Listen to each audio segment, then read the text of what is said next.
14 ವರ್ಷಗಳ ಬಳಿಕ ಗಾಲಿ ಜನಾರ್ದನ್ ರೆಡ್ಡಿ ಅವರು ಬಳ್ಳಾರಿಗೆ ಎಂಟ್ರಿ ಕೊಟ್ಟಿದ್ದಾರೆ. ಏನು ನಿನ್ನೆಷ್ಟೇ ಬಳ್ಳಾರಿಗೆ ಎಂಟ್ರಿ ಕೊಟ್ಟಂತಹ ಜನಾರ್ದನ್ ರೆಡ್ಡಿ ಅವರು ಸಂಡೂರಿನ ಆರಾಧ್ಯ ದೈವ ಶ್ರೀ ಕುಮಾರಸ್ವಾಮಿ ದೇಗುಲಕ್ಕೆ ಬಂದಿದ್ದಾರೆ. ದೇಗುಲಕ್ಕೆ ಬಂದು ದರ್ಶನವನ್ನು ಕೂಡ ಮಾಡಿದ್ದಾರೆ. ಇದರ ಹಿನ್ನೆಲೆ ಏನು ಅಂತೇಳಿ ಅವ್ರನ್ನ ಕೇಳೋಣ. ಸರ್, ಮೊದಲನೇದಾಗಿ ಕುಮಾರಸ್ವಾಮಿ ಅವರ ದರ್ಶನ ಮಾಡಿದ್ದೀರಿ, ತಾಯಿಯವರ ದರ್ಶನವನ್ನು ಮಾಡಿದ್ದೀರಿ. ಯಾವ ಕಾರಣಕ್ಕೆ ದರ್ಶನ ಮಾಡಿದ್ದೀರಿ ಸರ್, ಮತ್ತು ಮುಂದಿನ ನಡೆಗಳೇನು?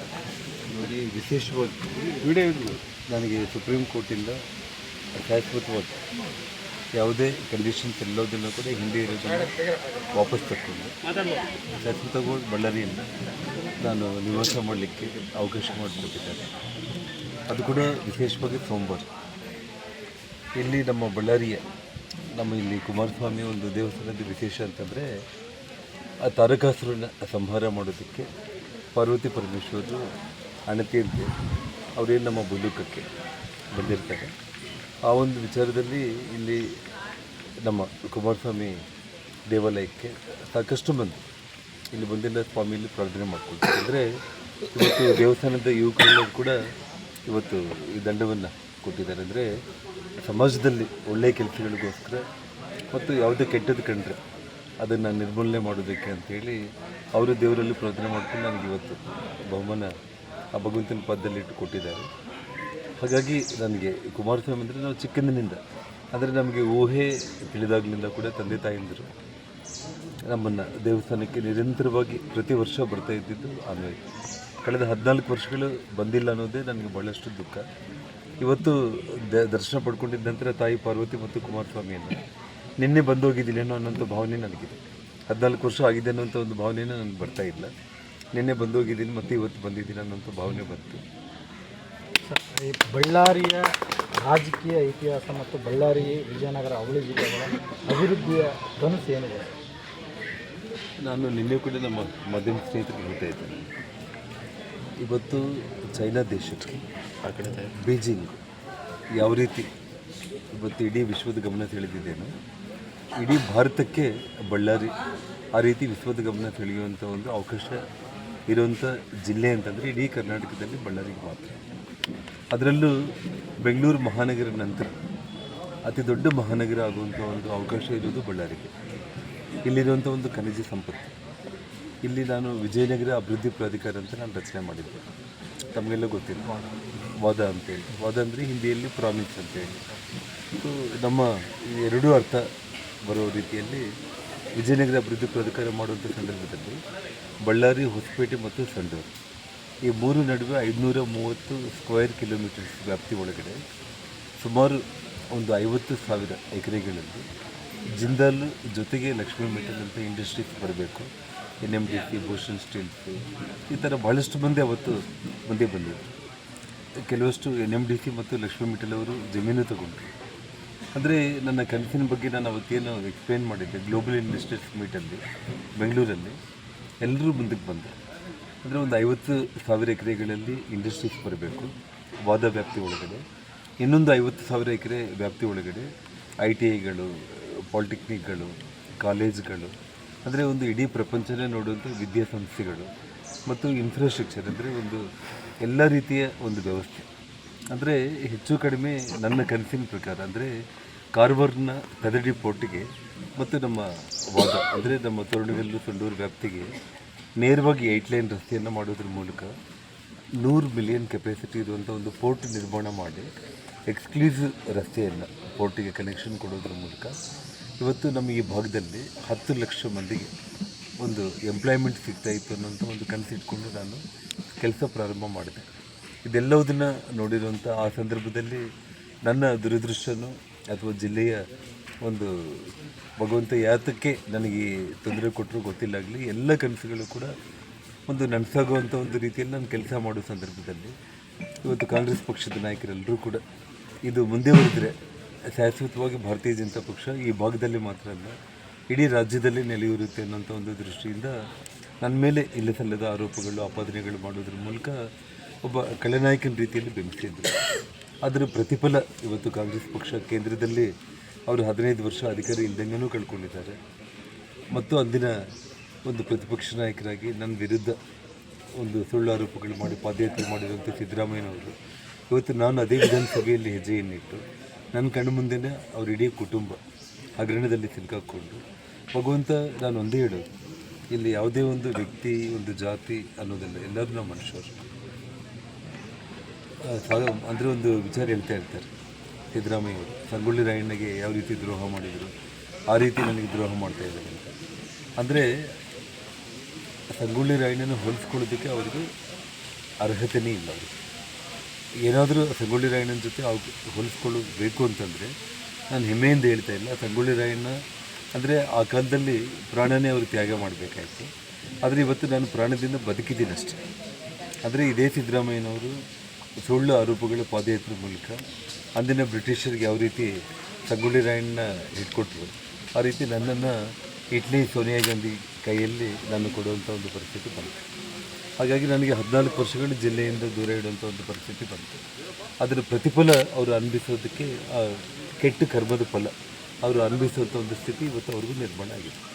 ಸರ್, ಸಂಡೂರನ್ನು ಈ ಬಾರಿ ಬೈ ಎಲೆಕ್ಷನ್ ಮೋದಿಜಿಯವರು ಗಿಫ್ಟ್ ಕೊಡಲಿಕ್ಕೆ ಸಂಡೂರನ್ನ ಗೆಲ್ಲಿಸ್ಕೊಡ್ತಾರೆ. 100ಕ್ಕೆ 100 ಇತಿಹಾಸದಲ್ಲಿ ಇದುವರೆಗೂ ಕೂಡ ನಾವು 2008 ಚುನಾವಣೆಯಲ್ಲಿ 9 ಕ್ಷೇತ್ರಗಳು ಅಖಂಡ ಜಿಲ್ಲೆಯಲ್ಲಿ, ವಿಜಯನಗರ, ಬಳ್ಳಾರಿ ಅಖಂಡ ಜಿಲ್ಲೆಯಲ್ಲಿ 10ರಲ್ಲಿ 9 ಸೀಟ್ ಗೆದ್ದಿದ್ದೀವಿ. ಸಂಡೂರೊಂದು ಗೆಲ್ಲಕ್ಕಾಗಿಲ್ಲ. ಅಂದಿನಿಂದ ಇವತ್ತುವರೆಗೂ ಕೂಡ ಗೆಲ್ಲಕ್ಕೆ ಆಗ್ತಾನೇ ಇಲ್ಲ. ಆದರೆ ಮೊದಲನೇ ಬಾರಿ ಭಗವಂತನ ಕೃಪೆಯಿಂದ, ಕುಮಾರಸ್ವಾಮಿ ಅವರ ಆಶೀರ್ವಾದದಿಂದ, ಸಂಡೂರು ಜನತೆಯ ಆಶೀರ್ವಾದದಿಂದ ಇವತ್ತೇನು ಇಲ್ಲಿ ನಡವಳಿಕೆಗಳು, ಇಲ್ಲಿನ ಒಬ್ಬ ಶಾಸಕರಾಗಿದ್ದಂಥ ವ್ಯಕ್ತಿಗಳು, ಇವತ್ತು ಸಂಸದರು ಯಾವ ರೀತಿ ಒಂದು ಸರ್ಕಾರದ ವಾಲ್ಮೀಕಿ ನಿಗಮದ ಹಣವನ್ನೇ ದುರುಪಯೋಗ ಮಾಡಿಕೊಂಡು ಆ ಜನಾಂಗಕ್ಕೆ ಸಂಬಂಧಪಟ್ಟ ಒಬ್ಬ ಮಂತ್ರಿ ಇವತ್ತು ಜೈಲಲ್ಲಿ ಇರುವಂಥದ್ದು, ಆ ಸಮುದಾಯಕ್ಕೆ ಸಂಬಂಧಪಟ್ಟು ಅವರ ಅಭಿವೃದ್ಧಿಗೋಸ್ಕರ ಉಪಯೋಗಿಸಬೇಕಾಗಿರೋ ಹಣವನ್ನು ಬಳ್ಳಾರಿ ಲೋಕಸಭಾ ಚುನಾವಣೆಗೆ ದುರುಪಯೋಗ ಮಾಡಿಕೊಂಡು ಇವತ್ತೆಲ್ಲ ನಾಳೆ ಇಲ್ಲಿನ ಒಂದು ಮಾಜಿ ಶಾಸಕರು ಮತ್ತು ಇಂದಿನ ಲೋಕಸಭಾ ಸದಸ್ಯರಾಗಿರುವಂಥ ತುಕಾರಾಮ್ ಅವರು ಆ ಹಣದ ದುರುಪಯೋಗದ ವಿಚಾರದಲ್ಲಿ EDಯಲ್ಲಿ ಪ್ರತ್ಯೇಕ ಪ್ರಕರಣ ಆಗಲೇಬೇಕು ಮತ್ತು ಆ ವಿಚಾರಣೆ ಅವರು ಎದುರಿಸಲೇಬೇಕಾಗುತ್ತೆ. ಹಾಗಾಗಿ ಇವತ್ತು ಇಲ್ಲಿ ಸಂಡೂರು ಜನತೆಗೆ ಸತ್ಯಾಂಶಗಳು ಗೊತ್ತಿದೆ, ಯಾರು ಒಳ್ಳೆಯವರು ಯಾರು ಕೆಟ್ಟವರು ಅಂತೇಳಿ. ಸಾರ್ವಜನಿಕ ದುಡ್ಡು ಅನ್ನೋದು ಬೇರೆ, ಆ ಸಮುದಾಯದ ದುಡ್ಡನ್ನೇ ದುರ್ಬಳಕೆ ಮಾಡಿಕೊಂಡಿದ್ದು ಅದರ ಶಾಪ ಕೂಡ ಇವ್ರಿಗೆ ತಟ್ಟುತ್ತೆ. ಹಾಗಾಗಿ ಇವತ್ತು ಸಂಡೂರಲ್ಲಿ ಅಭಿವೃದ್ಧಿ ವಿಚಾರ ಅಂತ ನಾನು ತೊಗೊಂಡು ಬಂದರೆ ಅವತ್ತು ಈ ಕ್ಷೇತ್ರ ನಮಗೆ ಜನ ಗೆಲ್ಲಿಸಲಿಕ್ಕೆ ನೋಡಿ, ಇವತ್ತು ಓಟಲ್ಲಿ 5,000-10,000 ಓಟು ಡಿಫ್ರೆನ್ಸ್ ಆಗಿರ್ಬೋದು. ಆದರೆ ಜನತೆ ನಮ್ಮನ್ನು ಆಶೀರ್ವಾದ ಮಾಡೋ ಪ್ರಯತ್ನ ಪ್ರತಿ ಬಾರಿ ಕೂಡ ಮಾಡ್ತಾನೆ ಬಂದರು. ಅಂದರೆ ಈ ಬಾರಿ ಖಂಡಿತವಾಗ್ಲೂ ಕೂಡ ನಾನು ಹಿಂದೆ ಸಚಿವನಾಗಿದ್ದಾಗ ಇವತ್ತು ಇಡೀ ನಮ್ಮ ಸಂಡೂರು ಕ್ಷೇತ್ರದಲ್ಲಿ ಹೊಸಪೇಟೆ ಮತ್ತು ಸಂಡೂರು ಮತ್ತು ತೋರಣಗಲ್ ಮತ್ತು ಸಂಡೂರು ಮತ್ತು ಕೂಡ್ಲಿಗಿ ಮತ್ತು ಕುಮಾರಸ್ವಾಮಿ ದೇವಸ್ಥಾನ ಈ ಎಲ್ಲ 220 ಕೋಟಿ ಹಣದಲ್ಲಿ ನಾನೇನು ರಸ್ತೆಗಳನ್ನು ಶಾಶ್ವತವಾಗಿ ಇವತ್ತು ನಾನು ತೋರಣಗಲ್ಲಿಂದ ಬರ್ತಾಯಿದ್ದರೆ ನಾನು ಹಾಕ್ಸಿದ್ದ ರೋಡ್ ಇನ್ನೂ ರಿಪೇರಿ ಕೂಡ ಆಗಲಿಲ್ಲ ಅನ್ನೋಂಥ ಒಂದು ಖುಷಿ. ಅಂದರೆ ಆ ಕ್ವಾಲಿಟಿ, ಆ ಸ್ಟ್ಯಾಂಡರ್ಡ್ ಆಗಿರ್ಬೋದು. ಯಾಕೆಂದರೆ ಇಲ್ಲಿನ ಜನರು ಮುಗ್ಧ ಜನರು, ಇಲ್ಲಿ ಇಷ್ಟೆಲ್ಲ ನೈಸರ್ಗಿಕ ಸಂಪತ್ತು ಇದ್ದರೂ ಕೂಡ ಅವರಿಗೆ ಬದುಕಲಿಕ್ಕೆ ಅಂದರೆ ಒಂದು ಕೂಲಿ ಮಾಡಿಕೊಂಡು ಜೀವನ ಮಾಡುವಂಥ ಒಂದು ಸ್ಥಿತಿ, ಅದನ್ನು ಬದಲಾಯಿಸಬೇಕು. ಇಲ್ಲಿ ಇನ್ನೂ ಫ್ಯಾಕ್ಟ್ರಿಗಳು ಬರಬೇಕು, ಇಲ್ಲಿ ಜನರ ಜೀವನ ಪದ್ಧತಿ ಬದಲಾಗಬೇಕು, ಶ್ರೀಮಂತಿಕೆ ಬರಬೇಕು, ಒಳ್ಳೆಯ ರಸ್ತೆಗಳಾಗಬೇಕು, ಒಳ್ಳೆಯ ವಿದ್ಯಾಸಂಸ್ಥೆಗಳು ಬರಬೇಕು. ಹಾಗಾಗಿ ಮುಂದೆ ಆದರೂ ಕೂಡ ಜನರಿಗೆ ನಮ್ಮ ಬಗ್ಗೆ ಅರ್ಥ ಆಗುತ್ತೆ ಅನ್ನೋ ನಂಬಿಕೆ ನನಗಿತ್ತು. ಹಾಗಾಗಿ ಈ ಬಾರಿ ಖಂಡಿತವಾಗ್ಲೂ ಕೂಡ ಸಂಡೂರು ಮಹಾಜನತೆ ಭಾರತೀಯ ಜನತಾ ಪಕ್ಷವನ್ನು ಕೈ ಬಲಪಡಿಸ್ತಾರೆ. ತಾವೇನು ಹೇಳಿದ್ದೀರಲ್ಲ, ಮೋದಿಜಿಯವ್ರಿಗೆ ತಾವು ಗಿಫ್ಟ್ ಕೊಡ್ತೀರಾ ಅಂತೇಳಿ. ಸನ್ಮಾನ್ಯ ಪ್ರಧಾನಮಂತ್ರಿಗಳಾದ ನರೇಂದ್ರ ಮೋದಿಜಿಯವರು ಏನು ಹ್ಯಾಟ್ರಿಕ್ ಪ್ರಧಾನಮಂತ್ರಿಗಳಾಗಿದ್ದಾರೆ. ಇತಿಹಾಸದಲ್ಲಿ ಸ್ವಾತಂತ್ರ್ಯ ನಂತರ ಮೊದಲ ಬಾರಿಗೆ ಸಂಡೂರಲ್ಲಿ ಭಾರತೀಯ ಜನತಾ ಪಕ್ಷ ಸೀಟನ್ನು ಗೆಲ್ಲಿಸೋದ್ರ ಮೂಲಕ ಅವರಿಗೆ ನಾವು ಇಡೀ ಸಂಡೂರು ಜನತೆಯ ಪರವಾಗಿ ಒಂದು ಬಹುಮಾನ ಕೊಡುವಂಥ ಪ್ರಾಮಾಣಿಕ ಕೆಲಸ ನಾನು ಮಾಡ್ತೀನಿ. ಕೊನೆಯದಾಗಿ ಮೂಡಾ ಹಗರಣದಲ್ಲಿ CM ಅವರು ಜೈಲಿಗೆ ಹೋಗ್ತಕ್ಕಂಥ ಕಾಲ ಹತ್ತಿರ ಇದೆ ಅಂತ ತಾವು ಹೇಳ್ತಾ ಇದ್ದಾರೆ. ನೋಡಿ, ಖಂಡಿತವಾಗ್ಲೂ ಕೂಡ ಇವತ್ತು ಮೂಡಾ ಹಗರಣದ ಬಗ್ಗೆ ಎಲ್ರಿಗೂ ಕೂಡ ಕೇವಲ 14 ಸೈಟ್ ಅನ್ನೋದು ಒಂದು ತಲೆಯಲ್ಲಿ ಕೂತ್ಕೊಂಡಿತ್ತು. ಮೊದಲು ಸಿದ್ದರಾಮಯ್ಯನವರು ಏನಂತ ಹೇಳಿದರು, 14 ಸೈಟು ನಾವು ತೊಗೊಂಡಿದ್ದೀವಿ ರೀ, 62 ಕೋಟಿ ಅಮೌಂಟ್ ಆಗುತ್ತೆ, 62 ಕೋಟಿ ಅಮೌಂಟ್ ಕೊಟ್ಟರೆ ನಾವು ವಾಪಸ್ ಕೊಟ್ಬಿಡ್ತೀವಿ ಅಂತ ಆಗುತ್ತೆ.